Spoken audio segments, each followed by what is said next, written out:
Some nutrient deficiencies can be really hard to spot, but some of them show right in your hands. Do your nails look thin and brittle? That could be a sign of low iron. Or even bent inward like spoons, like concave with a dimple downward. This is called koilonychia, from the Greek meaning hollow nails. And that's even more suggestive of low iron because iron plays an important role in nail formation. So if we're not getting enough iron, nails can't form properly. Very pale palms of the hands or pale nail beds can also be a sign of a lack of iron. That's because a common consequence of lack of iron is anemia. And anemia makes your skin look pale. So if your nails are looking brittle and pale, it might be time to check your iron levels. There's two types of iron that we can get from foods. One is called heme iron, and that's high in meat, fish, and organs. And then there's non-heme iron, which we find in beans, nuts, and leafy vegetables. The heme iron is absorbed more passively in our gut. The non-heme iron, our body regulates absorption. One trick is to consume the non-heme iron with some vitamin C, which greatly increases absorption. There's also some fortified foods that have iron added to them.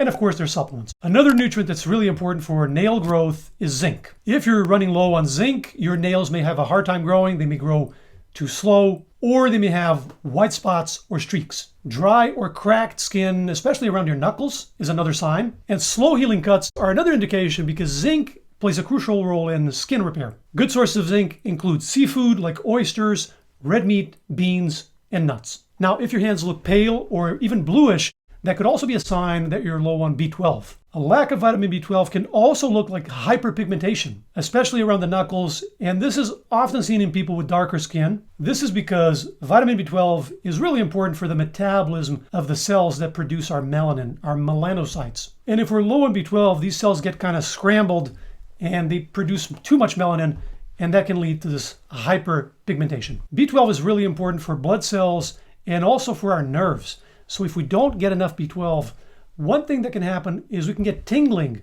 in our fingers. We can also get numbness. This is often described as a pins and needles sensation. Sometimes peeling skin around the nails can also be another subtle red flag. We have a whole video on how to get enough vitamin B12 and all the sources, and I'll link that at the end.